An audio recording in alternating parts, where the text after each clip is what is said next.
And hello, welcome to the live stream. And today I'm together with Switchy. First time being on the live stream. It's been working really hard today. You can see Switchy's pretty tired from you guys, answering tickets, doing product development things, making sure operations keeps running. Oh my gosh. Switchy, are you doing okay? Absolutely. Okay, oh, thankfully, Switchy. Let's start with a live stream together. Yes, this is how it works at Wooting. We have just like a whole bunch of Switchies doing all the work. If you look closely at one of the factory videos, you'll find out it is a Switchy in a human suit. Yes, but that's the thing, we don't show it up close. We don't show it up close because that would be against Switchy rights. And we care a lot about Switchy rights. Well, maybe we don't. That's why we have a human. We don't care less about that. But Switchy is doing all the hard work. So, in all seriousness, welcome to the live stream. I'm alone today with the live stream. I do realize maybe I could have invited somebody else as well in the end. I saw there was a bunch of people canceling. I said, you know what, I'll do it tonight. I happen to be alone tonight.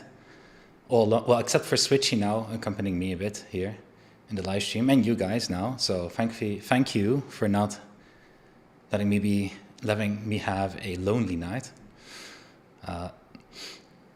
So for this live stream, well, you know, Switchy's open to talk. You can ask any questions you want. I'm open to talk. You can ask any questions you want. I'm able to give some insights and some latest developments that we have at Wooting. And I bet there are also enough questions about Wooting 6HE V2, maybe about the update. These are all things we can cover, or not, depending on if you're more interested in Switchy.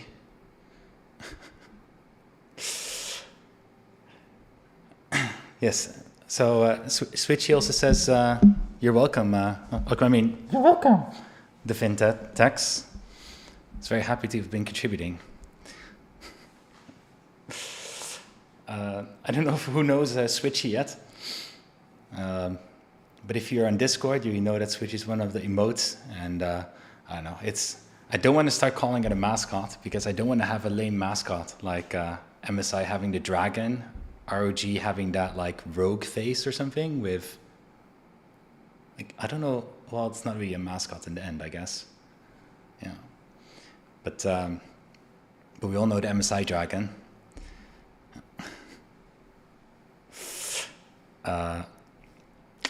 Switchy, that's a good question. What's your favorite keyboard? Can we guess? The Wooting 80HE. Oh, Switchy, Wooting 8HE, but we have a new keyboard now. How is that possible? We have the 6HE V2.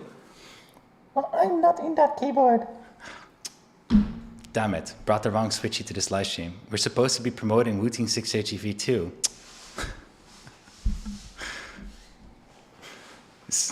If you can look closely, it's a Lekker V2. All the pros, all the Wooting pros know that is a Lekker Switch V2. Haven't you thought of selling Wooting merch like Switchy and blanket, that other stuff? We have some Switchy merch like the blanket and a few other stuff, but it's merch. We haven't that we give away, but we are not really considering selling it. I think it also kind of loses the charm if it starts selling. In a way, Switchies, I kind of like to see. I'm not going to say that there's a wholehearted agreement on this, right? But the way I perceive Switchy is you have how deep are you into Wooting, you know? And the deeper you, at some point in that you go into Wooting, you now encounter Switchy. You're like, the fuck is this? And then suddenly you realize it's a thing, and now you know Switchy. And that makes it more fun for merch, because merch usually is for those people that are more into Wooting. And otherwise, maybe it's Switchy that tells them, hey, you should take a look at Wooting. We're at one of those events. Yeah, we had Mr. Uck said already, Switch tote bag goes hard. And he's talking about Computex, where we had a Switchy tote bag. It's a very good tote bag. Oh, do I have it behind me? No, I don't think I have it in. No, I don't think I have it at hand right now. But it's a very dope tote bag. Yeah. For Ghost Ramen, it's the first time encountering Switchy. Well, if you go to Discord, there are also a lot of Switchy emotes. You'll find out. We also use those same emotes internally at Wooting with each other. This I would say that this is one of my favorite emotes, but there are a lot by now. Is it possible to like a ticket? Here, John. Yeah, okay. Here we're getting the questions. I'll start categorizing some. We have lekker ticket switches before 6H V2. I said there's a V2 coming out, but the end of this, geez, sadly. Oh, the end of this year? Okay, so there's some 6H V2 deliveries and launch things and disappointments. Is it worth waiting for the 6H V2 or the Wooting 2? Oyoy. SteelSeries TKL Pro, bought it like 2 years ago. Now I'm in the market to look for a new one. Good. Right now we're actually producing if I am right, we're manufacturing right now the the lekker ticket switches. And we can, I see my chat is not refreshing anymore. I don't know if this is going to be a continuous thing. Let me just open it on a different window. This one, that's better. Give me 1 sec. As you can see, I'm not great multitasking, so let's not do that.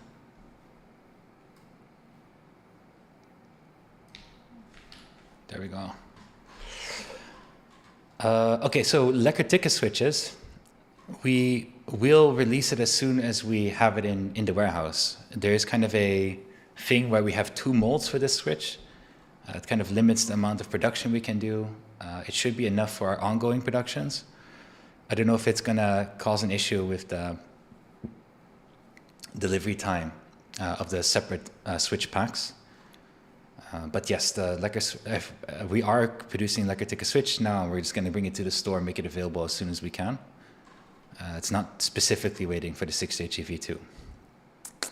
And also when it comes to when it comes to the 6H when it comes to choosing between the Wooting 2HE and one of our other keyboards, or 6H V2 and waiting for it, these are 2 completely different keyboards in terms of layout. So you need to buy which is your favorite layout. But it sounds more like you need to make a lot of compromises for the 6HE because it's a 60% you're not used to.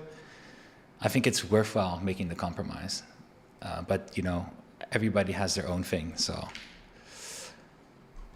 Will you guys make a Wooting 2HE V2 refresh like the 6HE V2? You want to have the honest answer, or you want to have the marketing answer?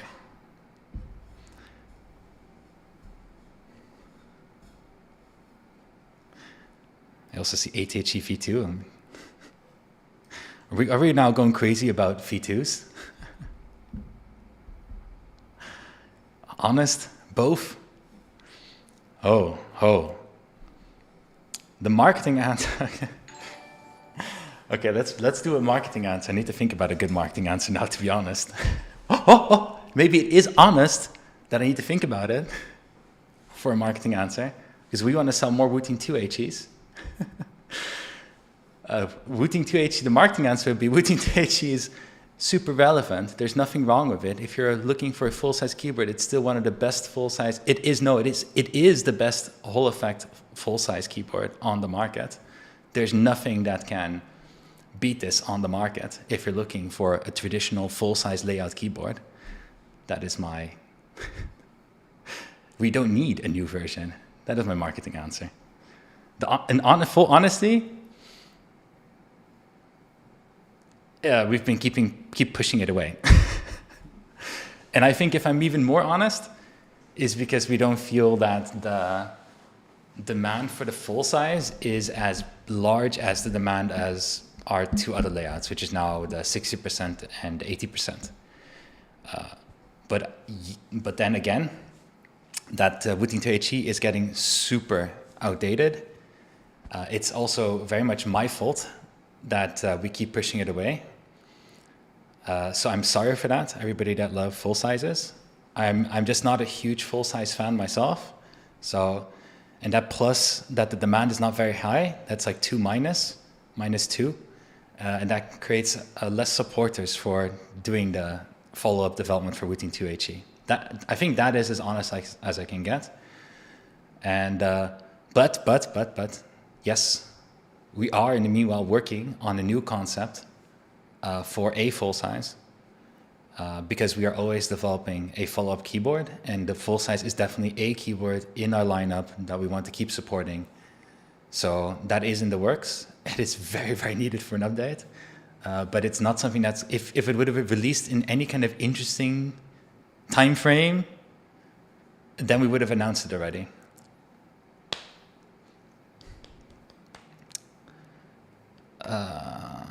So it's not in an interesting time frame at the moment. Raquel, don't worry, I will not leak anything. I've become master no leaker, I think. I hope. Switchy, however, I can't promise you that Switchy won't leak anything. Sometimes Switchy sees too much. And some at that assembly line, you know, talks with friends. Switchy. Sometimes you should just shut up, Switchy.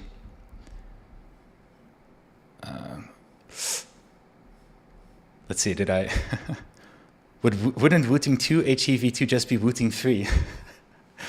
That's a good question. We actually have a name for it, but I can't share the name. But we have and the name has changed like 4 times or something as we've been like rehashing what we're going to make for the full size, like multiple times,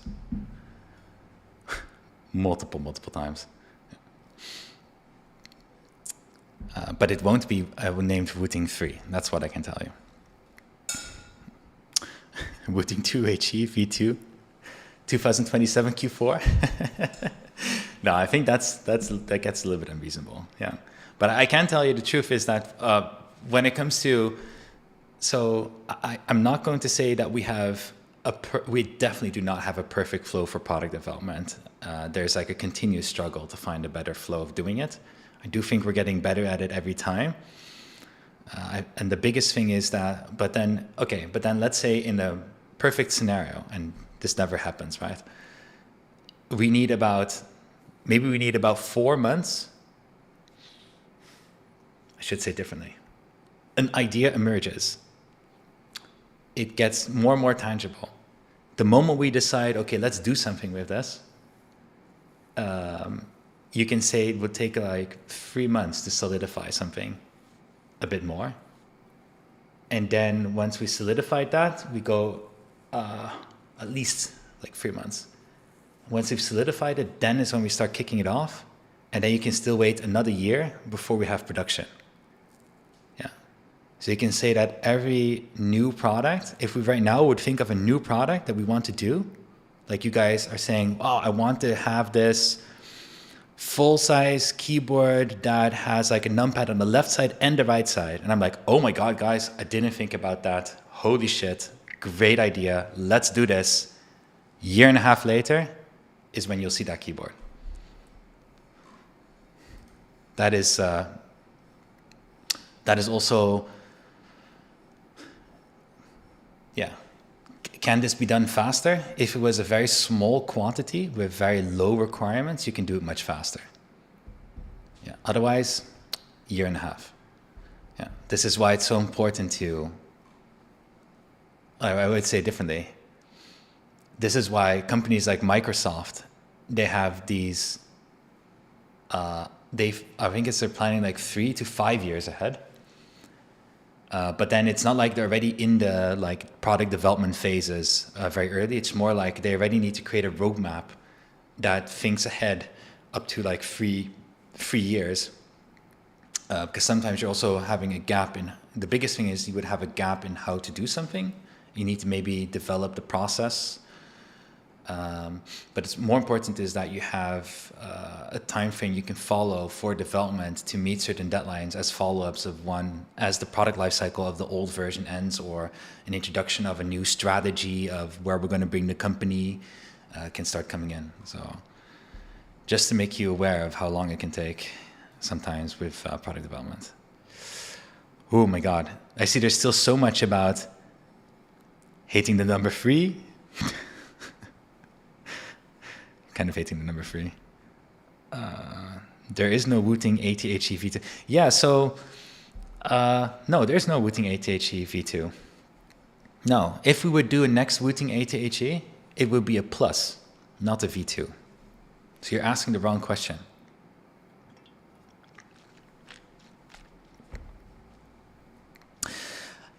How does lekker ticket taste? That's a good question for Switchy. I bet Switchy is licking lekker tikka very often because it's so deliciously lekker.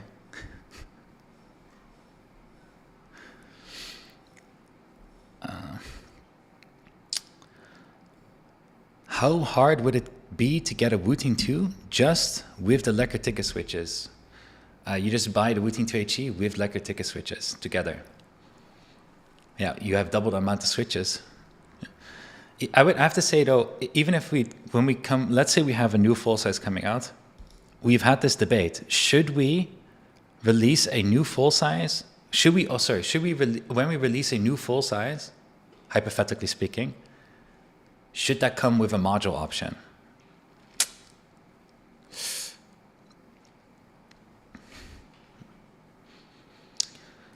Now, I can tell Sneak Attack that the split spacebar, I'm very excited about it. I'm very happy we have it, but holy shit, I'm so not happy with how much extra SKUs, like extra models it creates.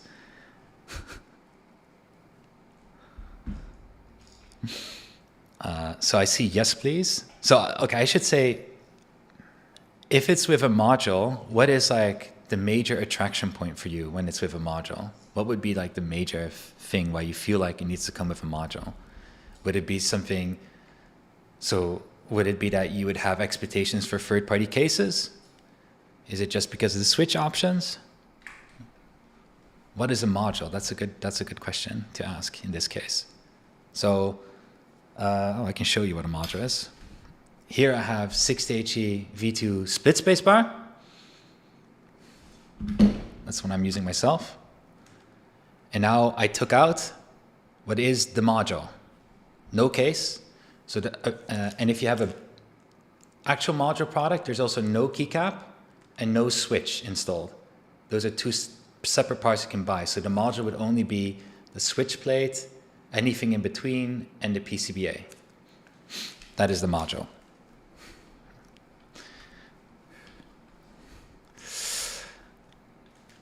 Already have lekker keycaps with the snack bag. Yeah, it's legendary lekker keycaps. Hawaii no 6HEV 2 GIS layout. No! No! Let me say that out loud. And let me answer the question also. Why is there no GIS layout of the 6HE V2? So when looking at the Wooting ATHE, the GIS layout is like the least selling model. We are selling enough to say, well, let's keep this going. But it's the least selling model. It's adding so many of those extra SKUs. And the fact is that our presence in Japan in the way, and I should also say the way we are presented in Japan is so limited that it's also difficult for us to leverage that GIS model better. So a good example, just very, very basic example, is we don't have good local presence in Japan. In addition, and I should say this, GIS is not the only layout that sells in Japan. In fact, ANSI layout sells more. ANSI layout is more popular than the GIS layout in Japan. So there's kind of like if we sell the ANSI layout, you get the majority already. Then GIS layout is a niche in there. And there's some other like hybrid layouts between ANSI and GIS that I'm just not going to get into, which are some more niches within Japan for layouts. So, you know, our presence in Japan is not big enough to go all out on GIS. We have considered it with the 6H V2, but considering it's a 60% keyboard and the popularity of a GIS, we decided not to do it, and we're just going to keep it with the 8HE. Yeah. Yeah.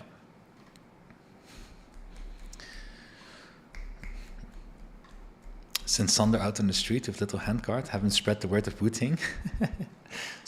Okay. So Manson is saying about sending Sander out on the street to spread the word of Wooting. That's because Sander is in Japan.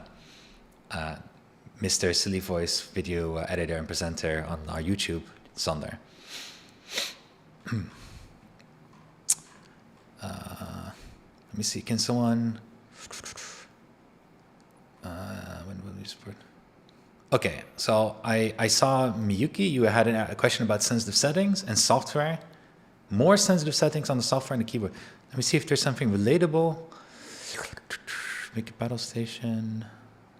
Already have lucky keypads. Everybody. No. I don't know how much delay there is between me talking and what's showing on the stream. So if I am jumping to a topic a bit too fast, I'll still jump back. Okay, so when will there be support for even more sensitive settings on software and keyboards? And with sensitive settings, I'm assuming that it would be, and you have to confirm with this with me, Miyuki, is it then about activation point, rapid trigger, and having a smaller amount of millimeters, so 0.01 or something, or 0.05, in that way sensitive, or do you mean sensitive in a different way? Just to make it 100% clear before I start ranting on something. Okay, in the meanwhile, while waiting for that, the spring weight of the Lekkertikke. So in the end with Lekkertikke switches, we have a long spring. Means that spring is much longer than the switch itself. And that changes one property of the spring, and that is the gap between the starting gram force and the end gram force is smaller. And now I need to think for a moment. I think we ended up, I think about the specification sheet, 42 gram start, 54 gram ending. It's that, or it's 2 grams heavier. So I'm just, because we've been tuning, and I honestly now just forgot what it was again. I think it was 42, 54. I'm pretty sure it's on the website as well. So there's only a gap of like 12 grams. Whereas with the original switches, it goes from 40 to 60, and there's a gap of 20 gram. And so that means you have a more equal force as you press down on the switch. And it kind of changes the feeling of the switch. And it's also why we went also slightly lighter on the Lekkertikke than our L60 switches. Because the L60 switches are slightly heavier on paper. Or no, they are heavier on paper. But actually when you use the switches, the Lekkertikke switches are a little bit heavier in practice when you compare the springs with each other. Regardless of that, Lekkertikke switches are still a little bit lighter because we wanted to tailor a little bit more towards the preferences of an L40, but L40 is too light for general use. Yeah, if that makes sense. Okay, let me now see.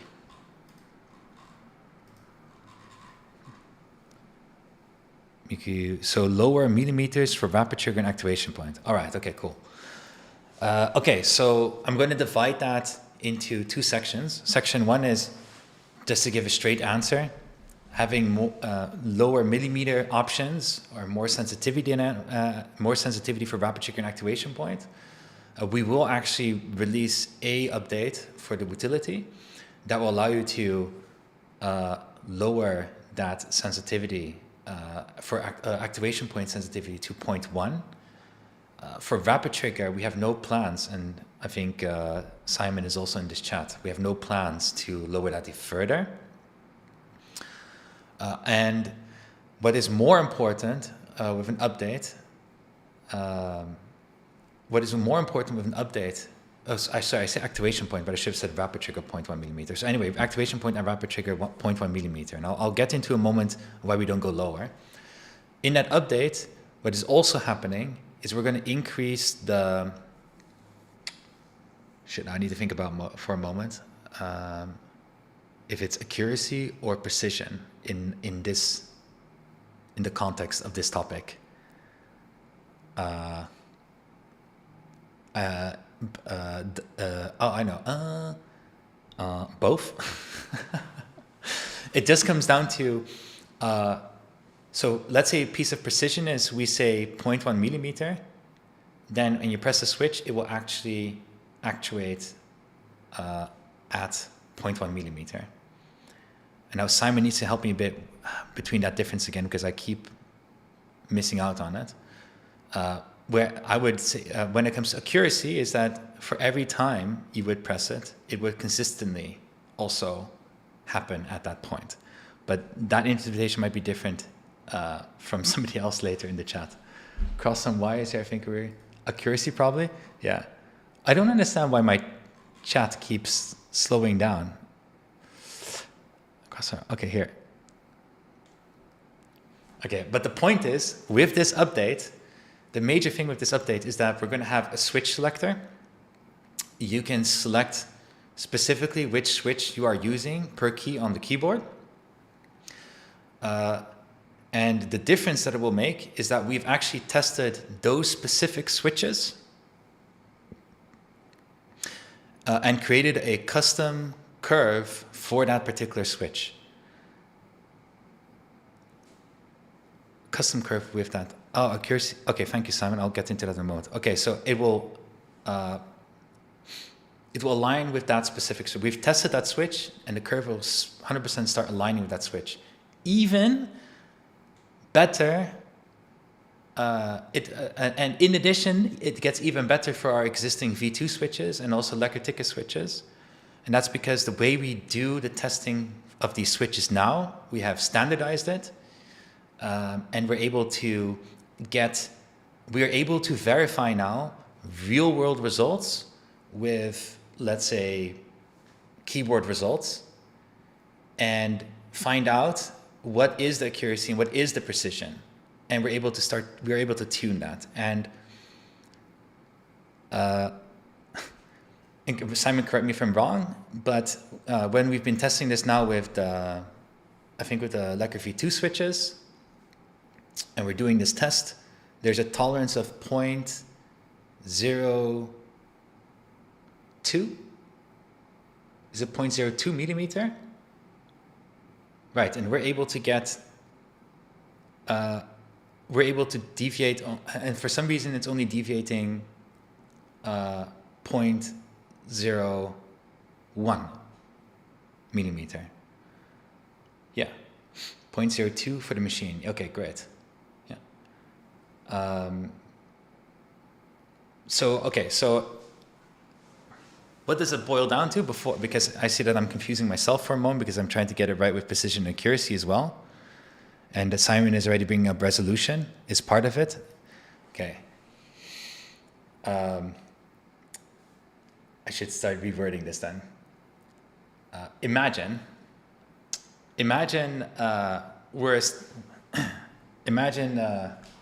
I have my, oh no, I'm looking at Switchy, okay? I'm looking at Switchy from this distance. Oh no, I'm looking from Switchy from this distance. Switchy's not pixelated at all. He looks very smooth to me. But I can only see in 0.5 millimeter, no, 0.1 millimeter, 0.1 millimeter resolution with my eyes. Okay? So that is the limitation of my hardware setup. However, when we go to 60HE V2, And I don't know if this is only with 6HEV2 though. Is it just because of the update? Oh my god. Okay, let's see. Resolution is part of it. Okay. Let me. I need Simon to correct me where I'm wrong, okay? Because I'm not sure for which model what is applicable. But the whole point of this update is that we're standing from here. We can only look in 0.1 millimeter pixels. Switchy looks very smooth to me. Now I'm like, you know what? I'm going to use the same hardware, but I'm going to sit a bit closer. Now I'm looking at Switchy, oh fuck, dude, you're so pixelated, because I'm still looking at 0.1 millimeter distances, and that's not too great. So I can now tell every pixel. I can point out every pixel on Switchy right now. Switchy, you don't look too great. That's not great. My hardware is not capable of distinguishing the difference anymore in between whatever is inside that 0.1 millimeter that well anymore. My granularity, I cannot look this closely that granular. So I'm going to take some distance. With this resolution of this distance, it is sharp again. Great. So that is resolution. That also happens with the Switch. And you could see it as we have a curve, which is this many millimeters, has this response to the curve. And the question is, within that 0.1 millimeter, how small of a difference can we read accurately? Because that will then also contribute to the overall accuracy of the resolution at which we're looking at. Okay, Jesus Christ. That was such a shitty explanation. I'm not going to try it again. I need to get my story down. It just comes down to, we're going to have a software update. You have switch selector. We've created specific curves for every switch that is in that switch selector. It increases the accuracy, increases the precision. You're going to get much better results with every Wooting keyboard. That's what it comes down to. And the second piece is, why won't we allow you to set a sensitivity lower than 0.1 millimeter? Because if you ask the question, are we sensing below 0.1 millimeter? Then the answer is yes. As Simon gives a good correction to me. I said every keyboard is going to have this update, but it's only ARM-based keyboards. Pretty much 6HE and 6HE Plus, Wooting HE, Wooting 2HE. Yes, Wooting 2HE. And 8HE, 6HE V2, those are all, Jesus Christ, ARM. There are no more AVRs really, unless you have a AVR specifically from the campaign of the 6HE, or a FlareTech keyboard, or a Wooting 2 Lacquer edition. I forgot, I think. Yeah. But it's been a while.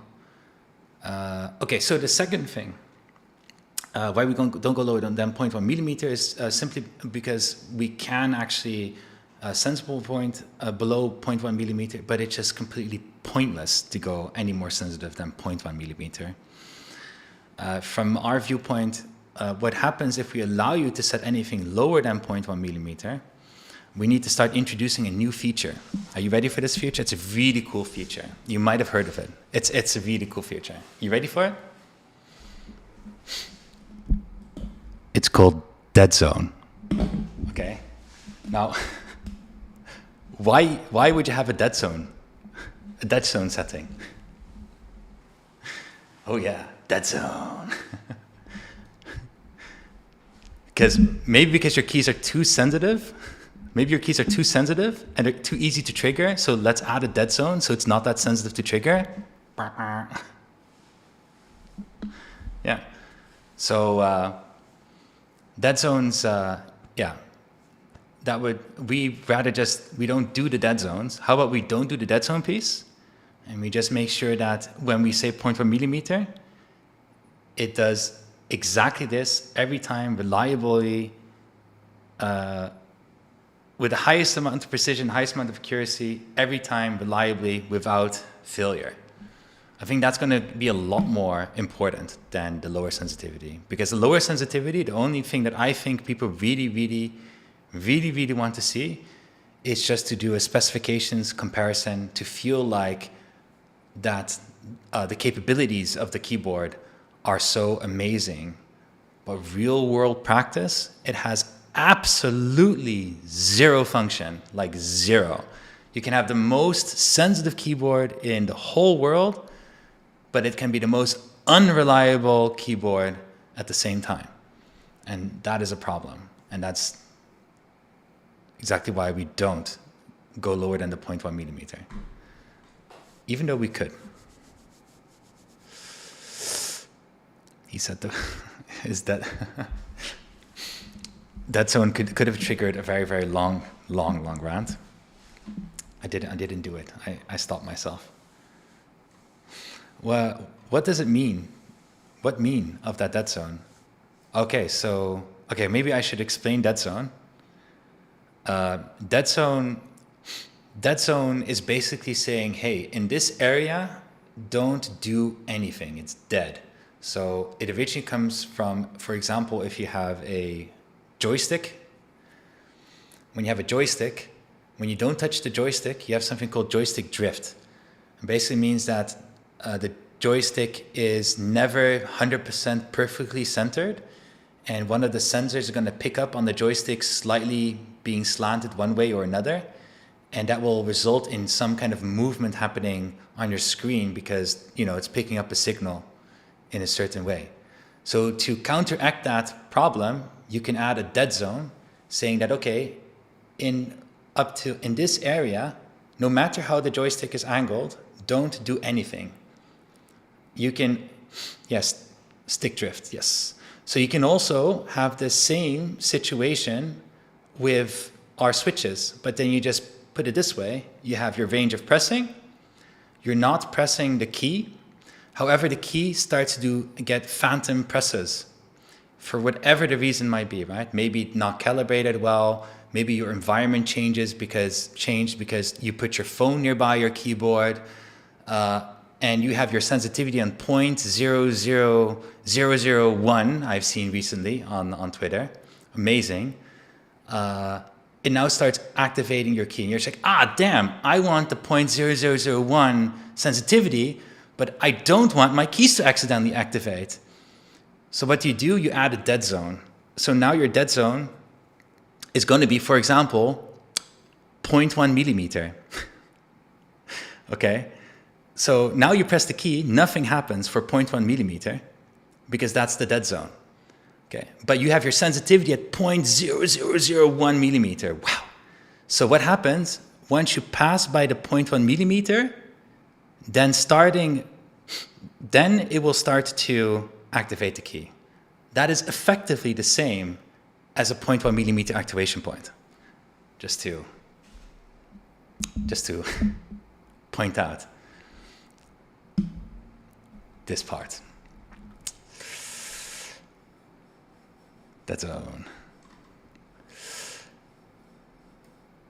How custom switch curve will affect gamepad mode curve? Will it be better or worse? Oh, that's a good question.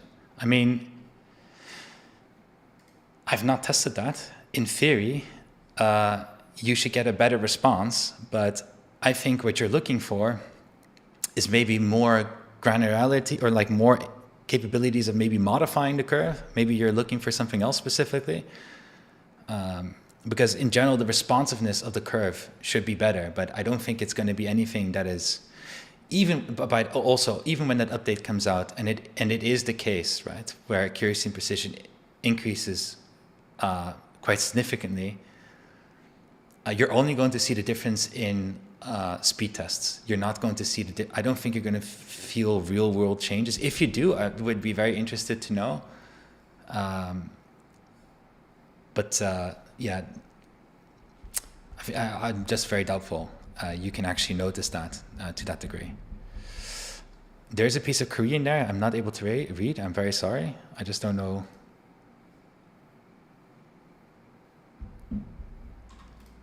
Don't know what it means.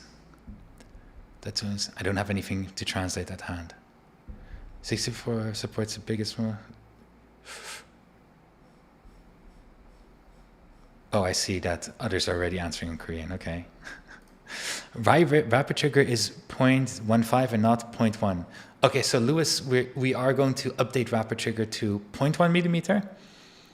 We've just been holding back on it because we want to be accurate with what we're actually providing, and 0.15 is more accurate with what we're actually providing. And we did not feel confident enough before to lower that down to 0.1 for similar reasons as what I was just talking about dead zone. It would influence the reliability of rapid trigger, and you're not going to get more performance out of rapid trigger. We are soon with that update. Also, we should now also be able to allow you to set it to 0.1 millimeter. And lastly, let's say the split. Oh wait, a MIMP. You had like a multiple layer question or what? Or did you just repeat the question? Regarding the split 6-stage EV2, did you consider going with a 64% layout? If so, what was the reason behind not going? Okay. 6-stage EV2 can never. So with 64% layout, you mean like the single keys on the right side? Or do you want more keys on the spacebar area? Like you have like dedicated arrows on the right bottom. You need to specify a little bit more about the 64% layout. I can also look it up, but then it would be nice to have that specification.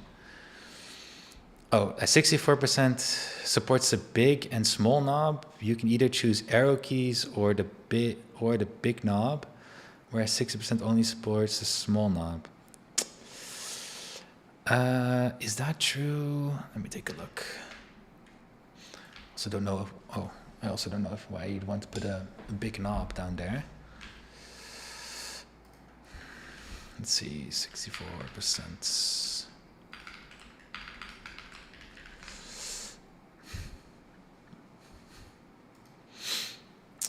Oh yeah. Almost. Let me see. Is that actually aligning with each other? I need a different picture.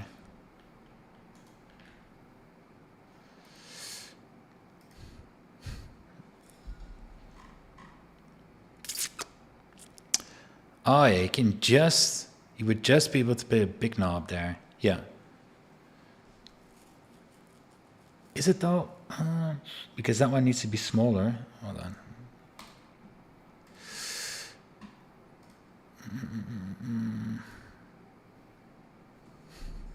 It's the wrong one. Oh yeah. Okay, with this version I have in front of me, I think this is the one you mean. It has like basically 6 buttons in a grid setup, of which you have like a dedicated arrow area. Yeah. I mean, it's a good observation. I honestly didn't think about that specifically. In general, just never really considered to do 64% layout to start with. And it's primarily because it really depends on the user and how much they use right shift. Some people also don't know they use right shift. But if you use right shift, that layout is a complete horror to type on. And what then happens is you get into a niche. And that would be definitely for the 6-stage is not the 6-stage V2 is, it would have been more likely that would have been a variant of the 6-stage V2 to cater towards that niche. But we did that now with split spacebar, and the major difference between the two already is that with split spacebar, the time to adapt is very, very, very short. Like you really don't need to adapt to this layout. You just need maybe a day, and you already get used to it very, very fast. However, with the 64%, especially if you're using right shift, it's completely different. Also, if you use a lot of function on the 60%, it's also completely different. It is a very specific layout. It's one of the MIMP, whenever someone says, oh, it's the most popular this or that, right? That can only be anecdotal. That is what you feel, what you think. Otherwise, you need to give me some real market research and data that is the case. Because we get a lot of that kind of comments where it is very popular for that bubble that person lives in. And also, a lot of manufacturers releasing such layout is not equal to it being very popular. It can also be very misguided.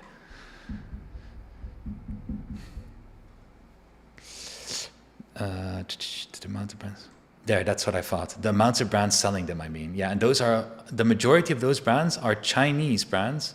So you need to ask the question, what gave them the motivation to build this? Maybe there's a very big demand in China domestically for this layout to start with. Or maybe there is a brand out there that thought, hey, let's do this because, and all those other ones are thinking, you know what, we should also do this because apparently there's a demand for this. Yeah.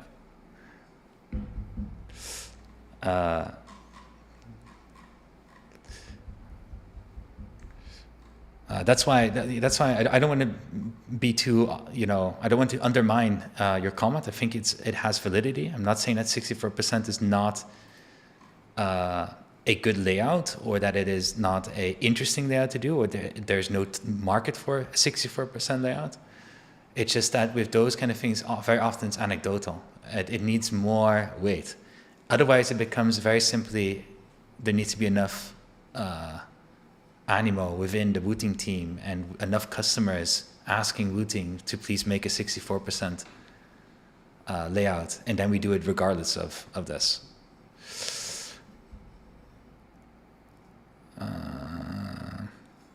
But maybe when we just only do modules, for example, that would be a fun layout to also release.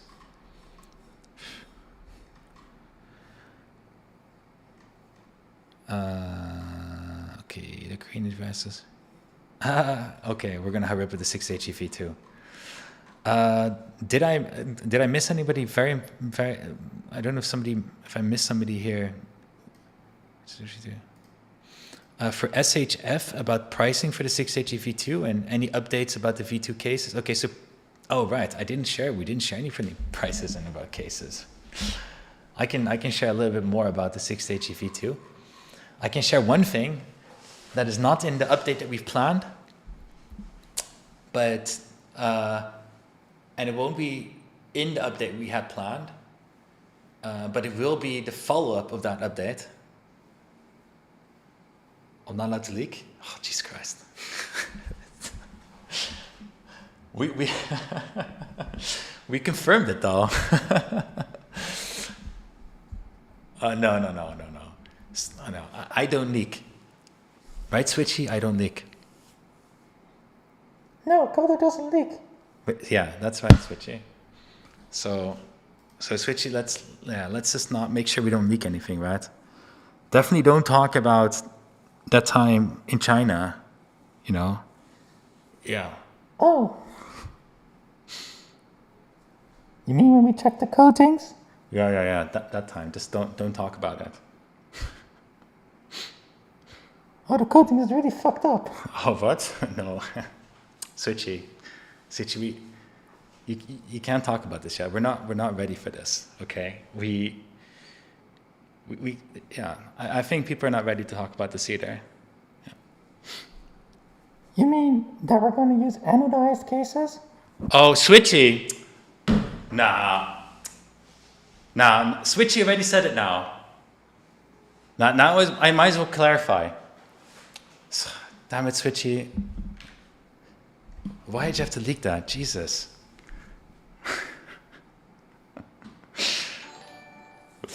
So, 6H EV2 is going to use an anodization as a finish on the case. So it's not going to use any kind of painting or other coating. And to do anodization on the case also requires us to use a different material and a more expensive production method to do this. But I can't share anything about the price. But it does change the price. So I'm very thankful we didn't announce any prices, because that would have been really popcorned up. That would have been very popcorned up. Yeah. Be very, very popcorned up. That's as much as I can. All the details and how we came to this, that's going to be for another time. Right, Switchy? Right, Switchy? Just that was it, right, Switchy? Yeah, no more, right? Yes, no more. Oops, sorry. Yeah, see? Sorry for the Wooting people here. Switchy already apologized. It's okay. It's okay, Switchy. What about the percentage? What about the percentage of AO6 cases are affected by slider QC issue? Also, I can't wait for Simon to implement the second analog curve for triggers. I think, did you just put that like last piece in there? Like passive aggressively in a way? Like, are you, or is this something that Simon has actually promised publicly?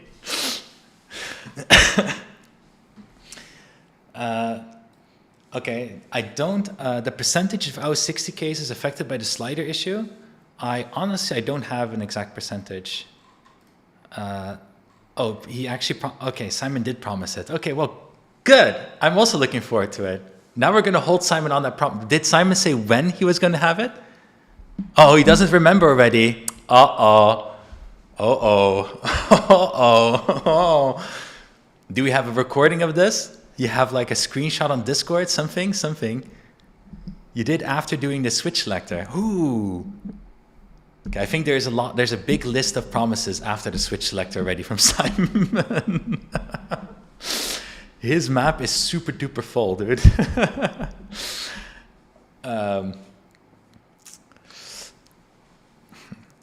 Okay, what was I saying? Oh, the AO60. AO60 and the slider issue. So let me explain a bit with the. I don't have the case actually here. I think. No, I don't. I don't have a case for myself. But then on the bottom of the AO60 case, there's like a slider. When you slide it up, it creates a more stiffer typing experience, if I'm right. Maybe it was the other way around, but regardless. And when you slide it down, it creates a more softer typing experience. The problem with some of the cases is that slider doesn't click in well when you go upwards, and then it can release. That is what it means with the slider issue. I do not know the percentage. We would need to have Andrew to tell us in chat if he's even watching the live stream to give a percentage. But we are taking care of everyone that is running into that issue, because obviously it's not something that's acceptable for that price point for that case. And we've also brought that up with AO60 to make sure that with the big batch that does not happen. So there's an extra QC step also to check this specifically. But again, I don't know the percentage.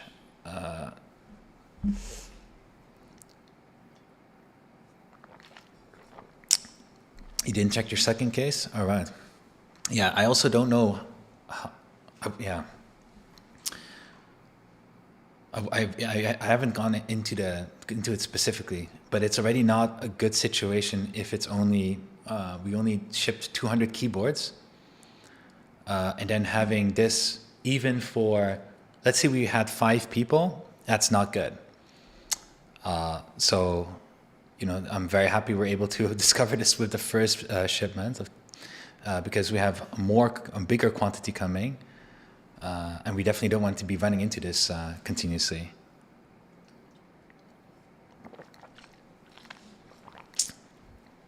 Did O say anything about the silicone piece being cut by hand? Mimp, I don't know if Kung is in the chat, maybe he can respond to this. I did not ask them myself. I don't think we had an internal post also about this specifically. I can tell you, as a spectator of this, let's say, is that it kind of doesn't surprise me that something like this happens. Very often, well, I would say very often, especially in a first production, if one of your components is not within tolerances, factories or something is wrong with the component, whatever it might be, right? They start getting creative. And for us, for example, purchasing it, we would need to know beforehand. We need to know beforehand that this is a possible problem. We would not know. It's very it's very difficult. It's sometimes very difficult to know exactly for which things you need to check. So the fact that they cut this by hand, it's not great. It also doesn't really surprise me that that is something they would do. Because that is, yeah. But I think that's also what's caused. Is that also one of the causes for the issue? Because it doesn't give. Anyway, it's been a while since I looked into this. And you say 7 cases on Discord? Yeah, that's not good. Yeah. Andrew said 3 cases. But here people say 7 cases on Discord. Maybe somebody repeated. Andrew is doing technical tickets. We have officially 3 cases on our side. Yeah, so Mim says you can understand them going with a solution, but doing that without proper QC or any at all isn't great. I agree with this. Then the question is like on whose side of that piece of QC needs to take place. And that is a piece like we don't even know this could be a problem.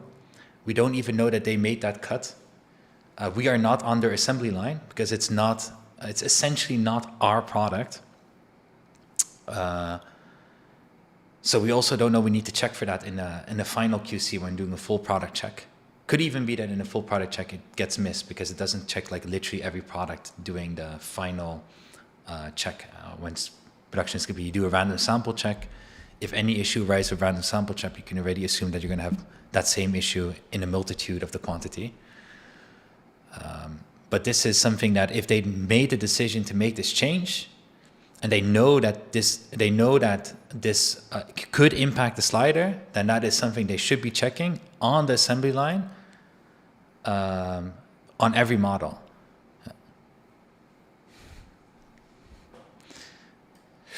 Calder, why is there no?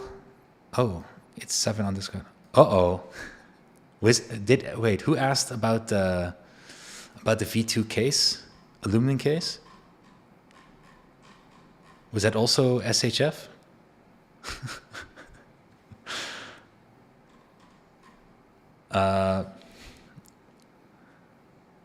Let's see, each slide. Okay, Calder, why there's no plastic 6HE V2? Is 6HE Plus going to be discontinued after the V2 release? Oh, you're asking.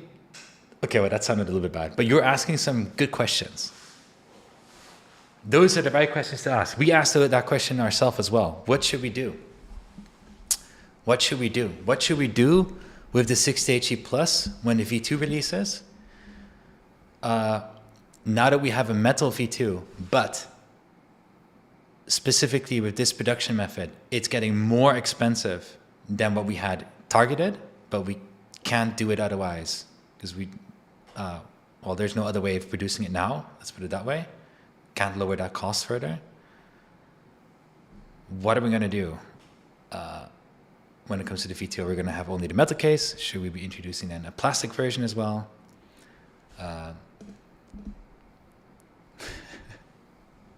Switchy. Switchy. Have we talked about this internally? I don't think I'm allowed to. No, oh wait, no, Switchy. Yes, we've talked about this internally. No, Switchy.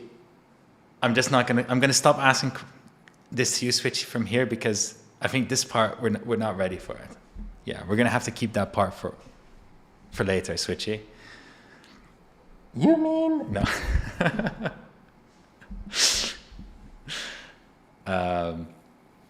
No, but we're gonna have when we have this Wooting 6HE V2 launch, we're gonna show the full lineup, and if we have more to show, we'll be sharing it in one of the updates.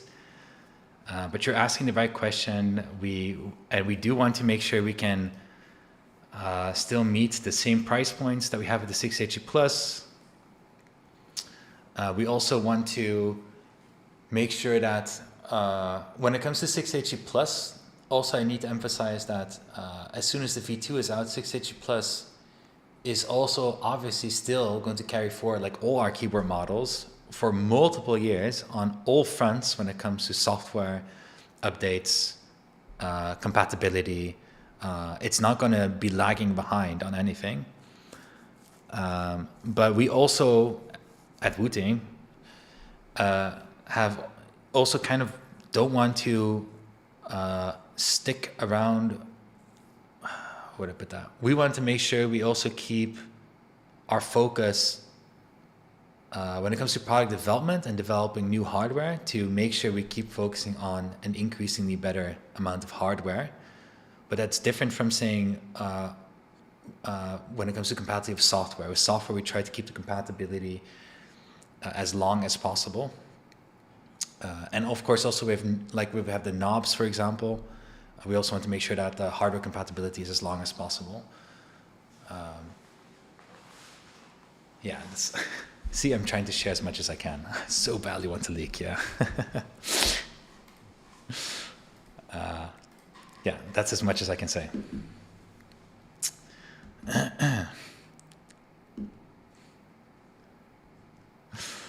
I think the next feature in the future Wooting keyboards is a way to adjust the actuator force. Yeah, that would be pretty dope. Yeah, there are definitely some. That's definitely something that we've thought about and we've looked into, but it's you really need to.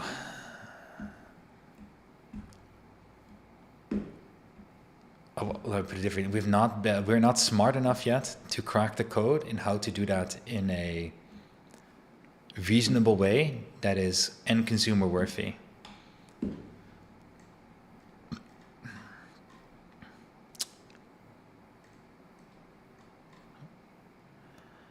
Oh, okay. Okay, I see that there's clarification about the slider issue. There are 3 cases that we've received for the slider issue, but there are 7 instances of people reporting on Discord that the silicone was hand cut. So those are 2 different things. How much 060s are left for RMA replacements? I need to think of what we put in the contract again. But we have like a minimal. We have extra units specifically for RMA cases, so that we don't need to send back every case. And honestly, if it I need to uphold our warranty. I don't know if we specify. Have we specified the warranty in the OutLab case? It would at the very least be 2 years. I don't think we do 4 years on something like that. We only do that on our own keyboards. But in the OutLab case, those 2 years, we definitely need to uphold the warranty. And in all cases, we'd make sure that we have replacement parts available in case you run into any issues. So, and if we don't have anything left, then we have some things in place to also make sure that we can make OutLab accountable. 2 tickets, 2 year. Let's see when it races. Okay, Lurch Firsty, if you're coming from a membrane keyboard, you're gonna definitely have an insane jump, like night and day difference. Holy shit. Yeah, that's a huge jump. Yeah. You're gonna have, that's a night and day difference. Yeah. Okay. Let me see if I'm gonna do, I see it. John J, you have an interesting issue with phantom presses in your Wooting on your Whitesync V2, but not in your Optimum 60HE. And I pulled off every magnet I can find. Yeah, phantom presses in general can be tricky, but technical team has some tools that can check and see if it's a hardware problem or not. If it's not a hardware problem, then most likely can be something with the assembly, because I assume the WhiteSync VT, you assembled the keyboard yourself. Make sure to also double check that daughter board cable, for example.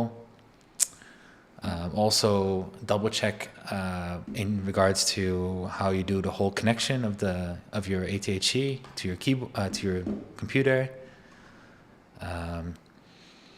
And that's as far as I go in the live stream. You need to open a technical ticket. Sometimes it can also be something really, really crazy, like maybe there's something in the environment that somehow channels through the case and gets to the point. It really depends on the skill of the issue and how it occurs and when it occurs. Yeah. It doesn't do it in-game, just utility. Okay. Well, yeah, you need to open a technical ticket. They can get more into it and find out what might be causing it.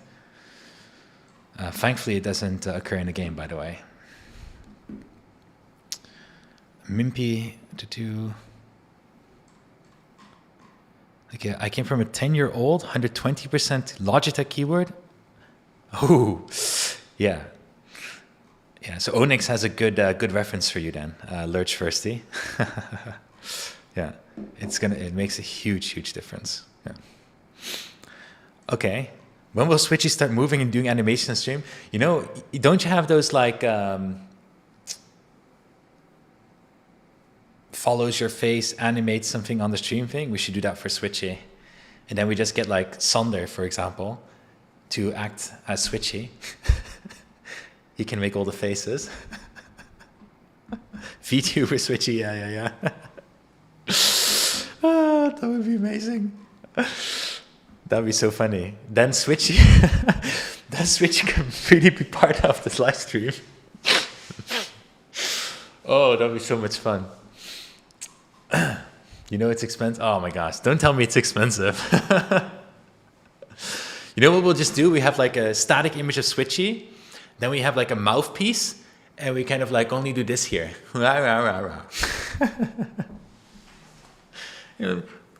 Yeah, we're talking Switchy. In that way. Budget Switchy. VTuber budget Switchy.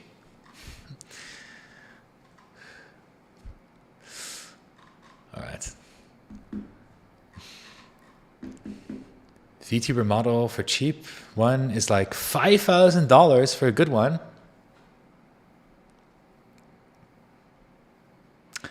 Wow, okay. I would have thought that you would just have a simple,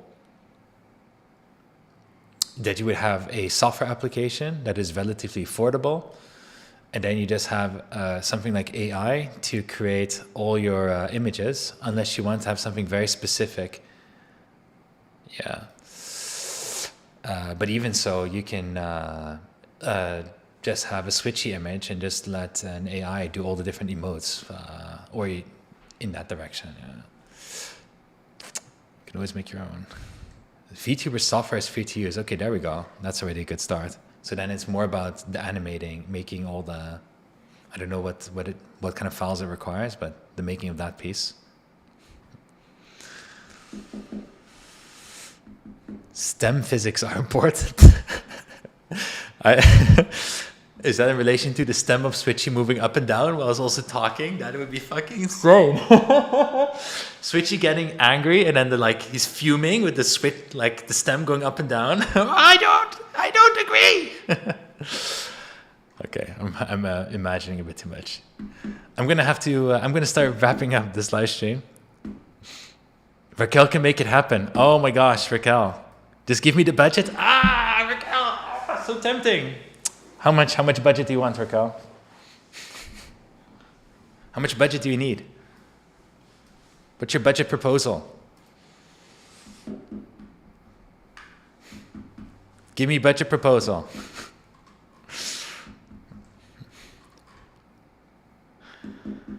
Yeah, I'll open up your Wise card. Give a proposal. Or do I need to give a constraint? Uncap. Oh ho ho ho ho ho. No. Max 1000. Okay. How many people want to see VTuber Switchy? Switchy come to life. Oh my god. It has to be coupled with something. I know. Think about the content. Jesus Christ. Oh my god, you mean in like update videos? I can tell Switchy, please help me. Please explain, Switchy. How does that function work? You think, and then Switchy can come into the video, like a video update as well, not just the live streams. Can I have like Switchy on my shoulder?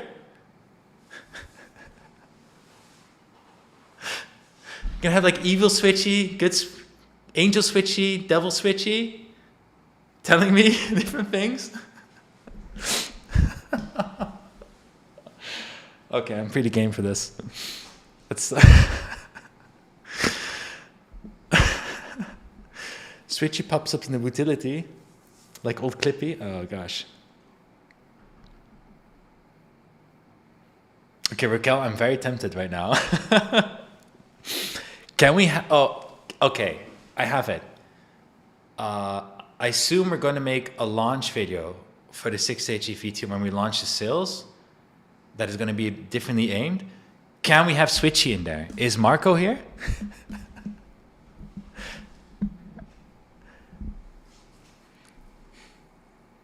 We have to have Lekker Tikke Switch there. Lekker Tikke Switch needs to come in and push away Lekker V2 Switch. Bro, it's my turn. Oh my god, okay. Switchy versus Tiki. Yeah. Okay. If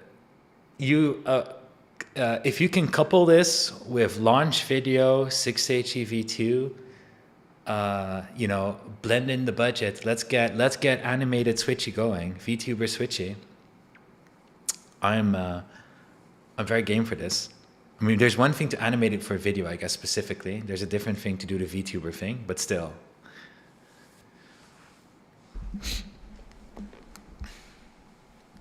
You record yourself as Switchy talking, and then Marco can edit that in. Yeah.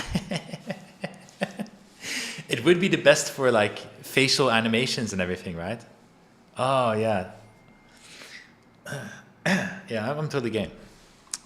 You need to pitch this to Marco and Sander and Eric. Make sure that they make a video with Switchy in this. I'm totally game.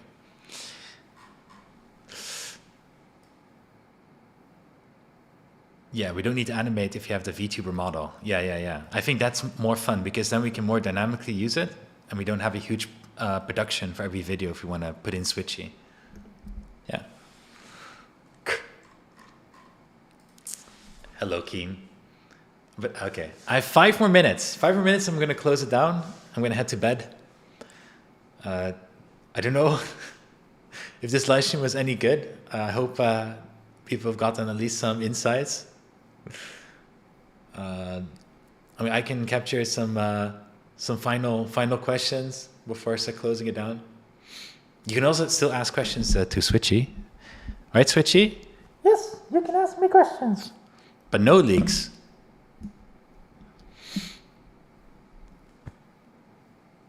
The beginning of the stream, I don't want Switchy to be a... Oh, crap, Raquel, you got me. You got me, Raquel. No! Calder is the beginning of the stream. I don't want Switchy to be a mascot. I literally said this because I don't want Switchy to be a mascot. But then I do want it to become the VTuber. Fucking hell. Well, come on. Okay, we don't call it a mascot. We then call it a VTuber. Like Switchy's an influencer. He's a very popular influencer. He's coming on stage as a VTuber at Wooting. He's joined the ranks of the Wooting team. Not a mascot. It's different. It is different. Switchy is also not like on the sideline encouraging us like, oh, go Wooting. No, Switchy is literally on the production line making keyboards, making operational decisions. He joined me to China also for the coating stuff. Switchy is a colleague. See, not a mascot. Part of the team, that's right. He's our brand ambassador. At the same time as his VTuber role within the company, he's also a brand ambassador. Switchy's the real... Switchy not for CEO, no. Switchy, shut up. Switchy, I'm known. Right. Just like Igor. Almost like Igor is not so smart. Switchy is very smart, like super smart. You would almost think he's AI, he's an embodiment of AI, but he is very obedient in the, but not level Igor obedient, being dumb at the same time.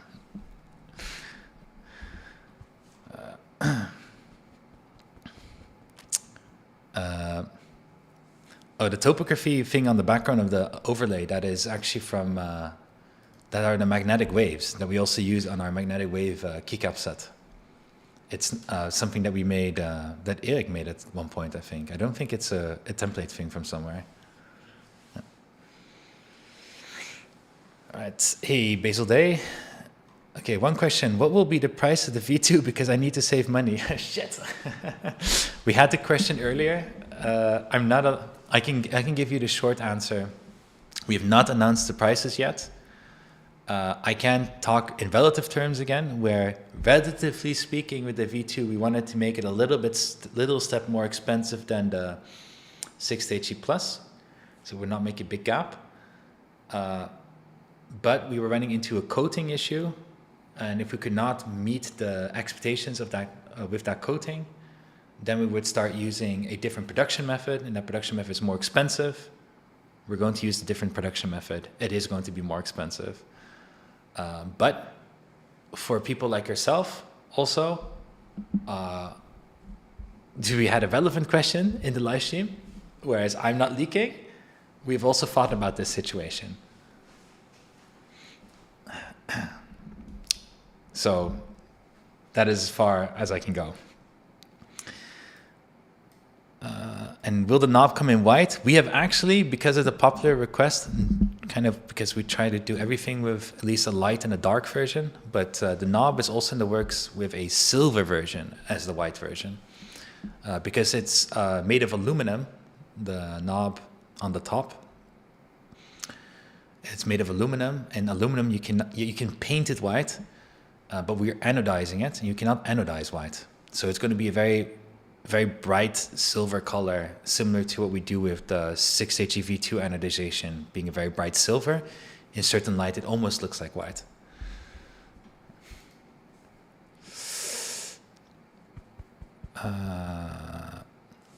Oh, Darth J. So let's see. Where had the question? Keen had the question about the price of the V2. Darth J has a question about why not make a plastic version to meet up with the expectations of a small price gap with the 6HE Plus? It's a good question. We've asked that question ourselves as well, but I'm not allowed to leak anything. Okay.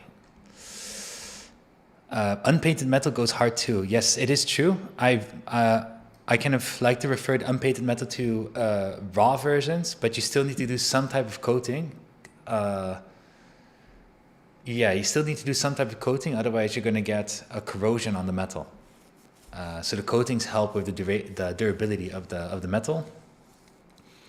And we've now had some different experiences with it. And it is actually pretty challenging to get a more of a raw look that is also, or at least with the 8HE, it was particularly difficult.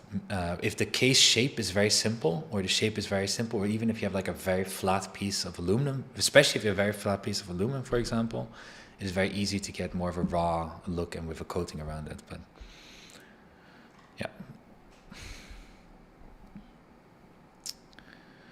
A rusty case would go hard too. You know, I had this 6HE V2 that didn't go through the full anodization process. It was originally die casted, and when you anodize when you anodize a die-casted case, there's a lot of silicon inside the metal that will, what's the name for that? Is it then corrode, I guess? Or carbonize? But it will become black, basically. And if you anodize it for long enough, it becomes black, and you get like almost like charcoal over the whole surface. You can wipe it all away. But then you get, I don't have the case here because we brought it to China to ask specific questions. And I didn't bring it back home. But it's not rusting exactly, but it is definitely like showing a lot of imperfection. And I find that very cool. And it doesn't like literally become rusty, as in becoming like brown, yellow-ish. Doesn't really happen with aluminum. Instead, you might get like white, either like white material over the surface, or you get like black. You get the material surface change slightly more dark shading up to the point that it can almost become black. Okay. Vrouwenmaker.